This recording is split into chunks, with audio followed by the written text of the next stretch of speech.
$99 millones que vamos a perder. Se acaba de declarar en quiebra, capítulo 11, The Phoenix Fund. El fondo Phoenix, que evidentemente nació de las cenizas, como el ave, y murió en el vuelo. Pero se llevó $80 millones del pueblo de Puerto Rico. Y entonces el Fondo del Seguro del Estado, en otra de las sabias inversiones que nuestro pueblo ha hecho, ha perdido 99 millones. Y yo, pues, ¿verdad? Tengo que decirte que a mí lo que me choca de este asunto, de verdad, es ¿quién asesora al gobierno con estas cosas? ¿Vamos a demandarlo? O sea, ¿quién asesora al fondo en las inversiones que coge y en los préstamos que realiza? Porque este caso fue un préstamo de $80 millones. Oye, que hubo uno de 40 millones y después otro más de 40 millones. O sea, hubo un doubling down, $80 millones invertidos en el Phoenix Fund. Esto no es la primera vez que sucede. No, cuéntame, ¿Tú no te háblame de eso. acuerdas de que también hace unos años atrás el sistema de retiro tuvo un asunto muy parecido donde se perdieron decenas de millones de dólares cuando lo manejaba Juan Cancel Alegría? Me acuerdo. Que Juan Cancel Alegría de momento desapareció del mapa y se fue a vivir a Tombuctú y nadie sabía dónde estaba. Y dicen que estaba entre Zimbabue y Malta. Y al día de hoy no se sabe tampoco. Y ahora tenemos este asunto de lo que es eh, el tema del Phoenix Fund. Mira, Jay, este tema de los inversores y de que cogen de tonto al gobierno en esto, yo te voy a ser franco, y yo no sé cómo es posible que caigamos tantas veces, y lo que tú manejas de este fondo de inversión, y que te digo a su vez que también perdimos decenas de millones de dólares en el fondo de retiro, sistema que como tú sabes está bien estable, sistema que está bien rebosante de salud, con todo el cinismo del mundo. Y el problema que yo veo es que no hay consecuencia para nadie, porque lo que sucede en el fondo es dinero público y lo que sucedió en el sistema de retiro es dinero público. Ahí me recuerda las películas que hay, que son decenas de películas que hablan sobre el retiro de los policías, y tú ves que si la mafia cogió y que hay unos 4 policías que están manejando el fondo de retiro de los policías. Aquí pasa lo mismo. Tenemos aquí a 4 tipos, porque los tipos que se llevaron las comisiones del dinero que se estaba meneando ahí siguen como si nada. Siguen. Esos inversionistas están por ahí. Y me recuerda a su vez los que usted ve por ahí por radio y televisión, que todos los días le dicen a usted que se va a ganar el 50% de su inversión, de que la inversión de usted, yo le doy $1 y la semana que viene va a tener 500 pesos en la cuenta, y que si usted invierte 5 pesos a mañana, usted se le resolvieron los problemas de por vida. Y el último que hay es en el mecanismo este que también hay un montón de gente trayendo, que es el asunto del trading, que si usted invierte 20 pesos a la semana, usted se va a hacer millonario a fin de año. Y llegamos a un punto en donde, en este caso, que es dinero público, las consecuencias son cero. En el pasado, cuando te mencioné el caso de Juan Cancel de Alegría, tanto así que después que pasó todo lo que pasó, quería correr hasta los otros días para el senador de Guayama. Y en el caso de esto del Phoenix, del fondo de Phoenix, esto se tiene que haber sabido ya hace años, que este fondo iba teniendo problemas, y que tú siguieras invirtiendo en este mecanismo de inversión, supuesta inversión. Me parece que alguien debería al menos tener algún grado de responsabilidad del manejo de los fondos públicos, que evidentemente siempre terminan barranco abajo y nadie responde. Ok, explico brevemente el caso eh, Del fondo del Phoenix, fondo, no, de lo que pasó el fondo. en UBS, los retiros. Había una idea. La idea era, tú emitías deuda que pagaras los bonos, tú los pagaras al 5% y lograr invertir en el mercado al 10%. O sea, en otras palabras, yo voy a coger prestado 10 billones al 6% o al 5%, y esos 10 billones los voy a reinvertir en la bolsa de valores y los voy a invertir al 10%, y ese 5% compuesto implica resolver el problema de retiro. La idea no fuimos los primeros en implementarla, dicho sea de paso, se ha hecho en otros lugares. El concepto era que el mercado de valores iba a lograr vender, o sea, el mercado siempre paga más que los bonos, Sí, pero pero también, depende de dónde pero invierta. también arriesga. O sea, si tú vamos a ponerlo indexado, vamos a poner que sea eh, Pues un no es lo fondo, mismo. Hay riesgo y hay riesgo. de acuerdo, como todo. Ok, el fondo, por ejemplo, en el caso de retiro, tenía un déficit actuarial billonario. Actuarial me refiero que si tuvieras que pagar todo de un cantazo, tenías un déficit brutal, pero como tú no pagas todo de un cantazo, porque se paga mensualmente a los Ujú. beneficiarios y recibe unos fondos, pues el fondo eventualmente colapsaría para el 2030 y pico, creo que era cuando iba a colapsar, gracias a que Rosselló le echó unos chavitos y también Sí, era el Aníbal y actuarial. eso más. Correcto.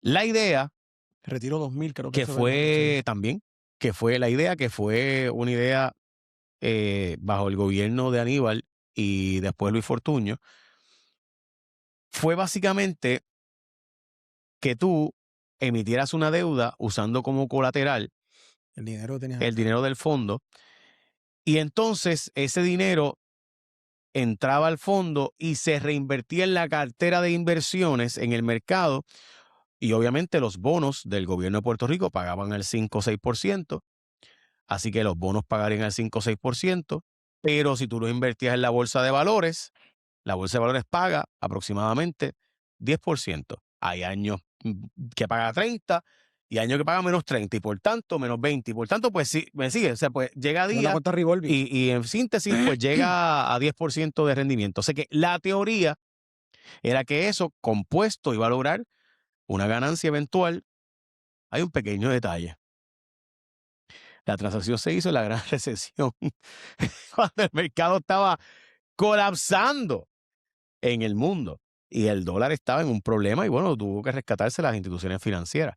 Y aún así se hizo la transacción. Y ese para mí es el problema. Y eran básicamente los únicos que estábamos haciendo eso. O sea, el único que logró captar el interés de la oferta que existía fuimos nosotros. Mira qué cosa.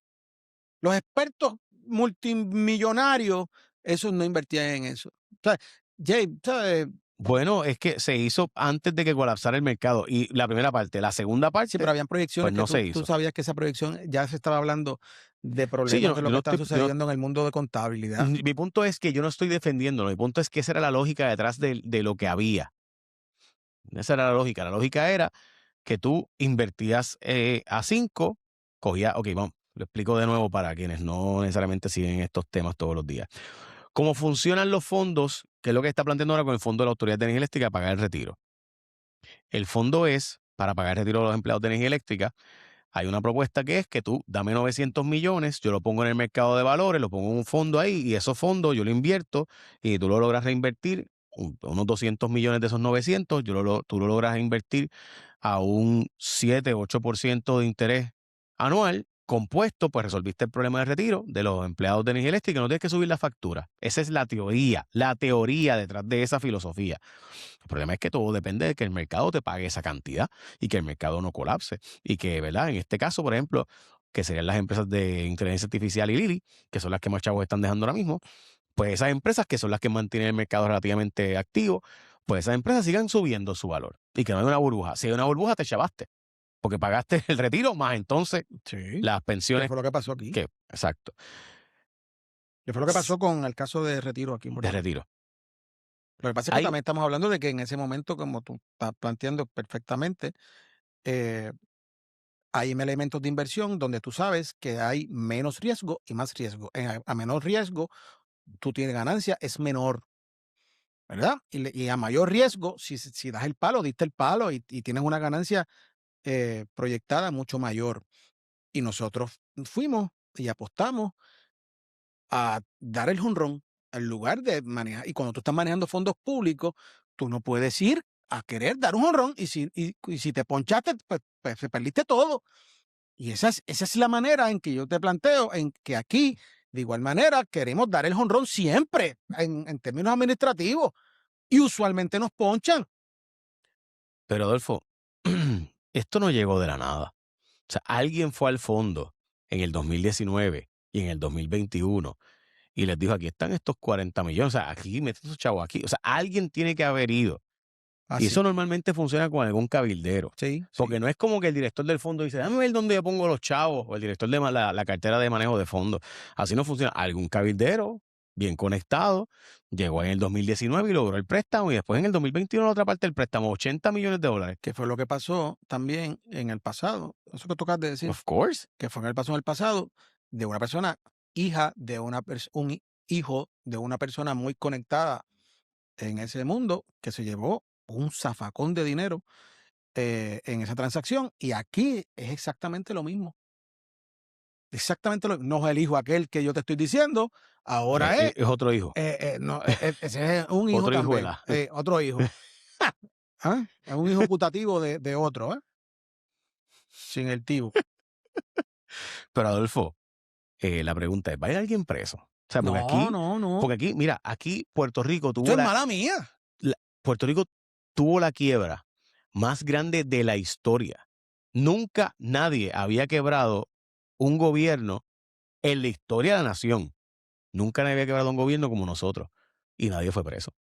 Nadie fue demandado. ¿Quién O sea, colocaba esos bonos? ¿ah? ¿Quién colocaba esos bonos? Y ahí tú tienes uno de los hijos que yo te estoy diciendo que se ganaba un.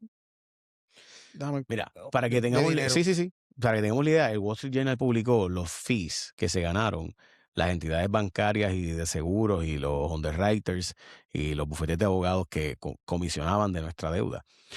Del 2006 al 2012, que fue que se emitió la deuda de Cofina y de la Autoridad de Energía Eléctrica, se ganó $1.5 billones en comisiones. O sea, ese número es tan y tan grande que el Wall Street Journal lo publica como the outrageous, lo planteaban ellos. En 6 años, Puerto Rico emitió, normalmente para los que no saben que es que tú metes deuda, hay de un 1 a un 3% de comisiones de gente que, ¿verdad?, emitió esa deuda. O sea, la gente que te ayudó a emitirla, buscó el mercado, que la entró, la colocó, la escribió el portfolio, consiguió los compradores, vendedores, los bancos, las comisiones. Toda esa gente, la aseguro, toda esa gente comisionó.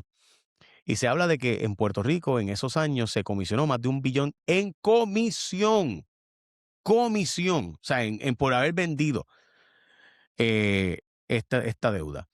Y yo estoy seguro que aquí hubo un montón de gente que comisionó. La pregunta es, ¿el Departamento de Justicia va a tener una viborita que va a meter mano o vamos a tener una viborita silenciosa? Porque aquí Gongo es el único que parece que captura las pitones. Aquí se nos escapan a todos. Yo no sé qué diablo es. Pero, brother, estamos hablando de la quiebra más grande en la historia de toda la nación y nadie va preso. Ni una persona. Ni tampoco demandamos para recobrar nada. No. Que de hecho, en el caso del fondo de retiro, pues a la larga, gracias a la ley promesa, terminamos no pagándolo. Sí, pero en ese tiempo no sabía que iba a estar. No, claro, pero sí, de acuerdo. Pero vivíamos pero por si acaso, planteo esto para que entendamos al nivel que esto llegó, donde Puerto Rico, si usted pensaba que los sistemas de retiro estaban quebrados, pues en la quiebra era peor. Sí. Porque no tuvimos que seguir pagándolo. Cuando llegó la ley promesa, no teníamos que pagar la deuda y logramos no pagar. O sea, pagamos por 10 años, por 9 años se pagó ese bono del 5 o 6%, y no los 30 años que suponía que pagáramos, porque suponía que lo repagáramos para 30 años. Pero al final tenemos la cultura de Tito Rojas, tú sabes, perdona, ¿sabes? Y ahí se queda todo y no pasa nada. Y esto que nos pasó a nosotros, y vamos a ver cómo reacciona algunos lugares en Estados Unidos, porque yo no sé si, creo que es Chicago, que tiene un problema de retiro que es absurdo en el tema de retiro también. Así que habrá que ver cómo se trabaja eso y cómo lo van a manejar. Pero en el caso de Puerto Rico, han jugado monopolio con el sistema de retiro, han jugado monopolio con el Banco Gubernamental de Fomento, han jugado monopolio con cada una de las cosas, han jugado monopolio con la Autoridad de Energía Eléctrica. ¿Sabes? Y al final nadie coge la tarjeta de Go to Jail.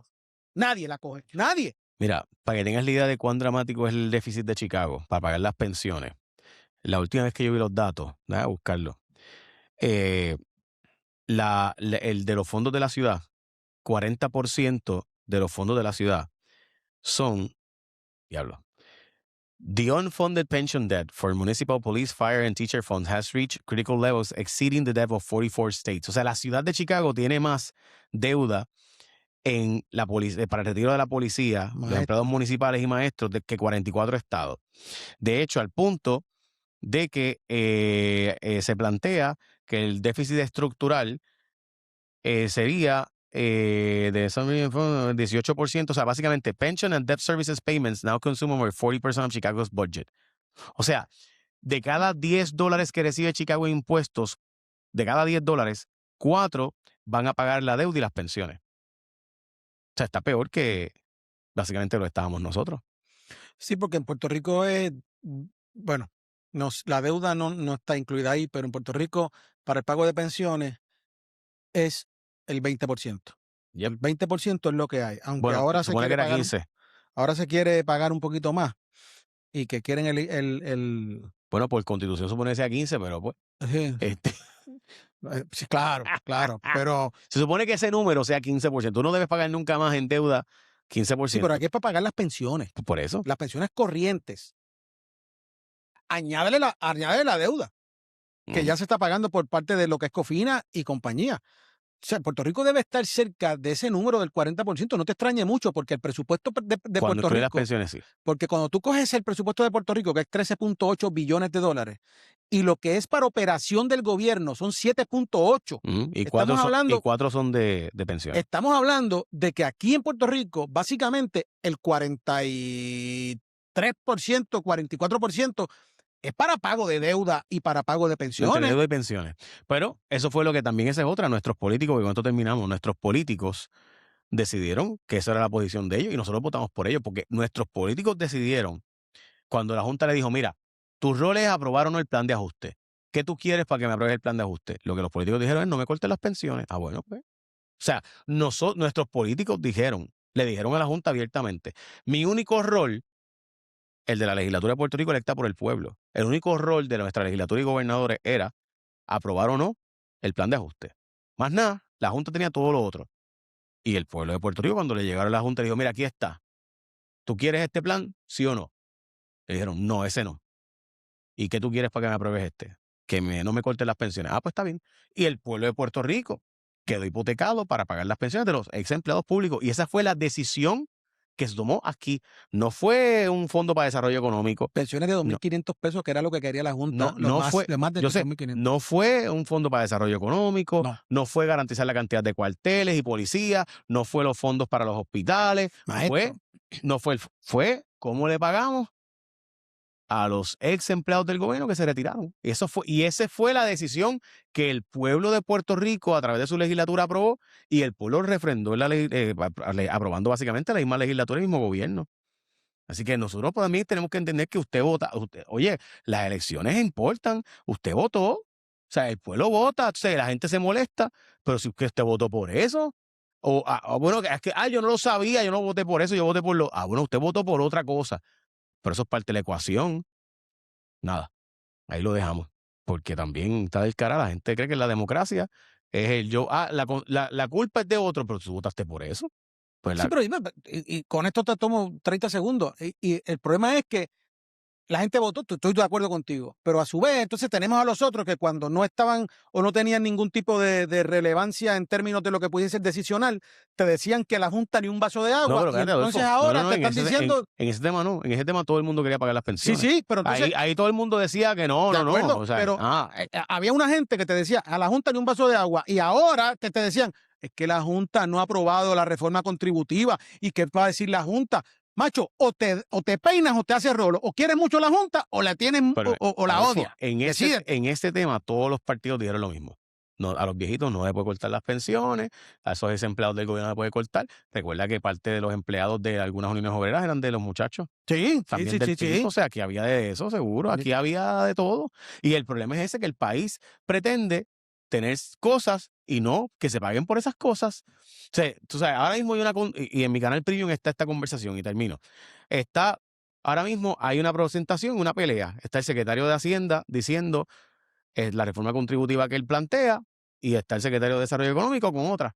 Y uno está diciendo, aumente el IBU, o sea, que el IBU aplique a más cosas y me bajan las tasas de ingresos corporativas y personales, y otro dice, no, manténme el IBU como está, porque políticamente, bueno, pues chévere, pero ahí está. Y en esa situación, que está en mi canal Premium, que es la gran, ¿verdad?, la gran propuesta ahora de reforma contributiva, la pregunta es, ¿y la solución? ¿Quién le va a meter mano? ¿Quién va a ir preso? ¿Sabes? Pero nada, daremos seguimiento. Bienvenido a La Resistencia. Este es nuestro contenido premium.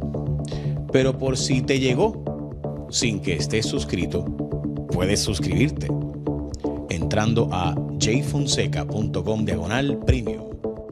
Ahí te va a llevar a YouTube y desde tu cuenta de Gmail, por si acaso, esto no es para hacer sacrificios. Si suscribirte es un sacrificio para ti, no lo hagas. Pero si quieres tener acceso a los datos, te esperamos. Funcionamos encuestas, investigaciones, información exclusiva, primero en nuestro canal Premium. Y es que mientras otros especulan con los datos, nosotros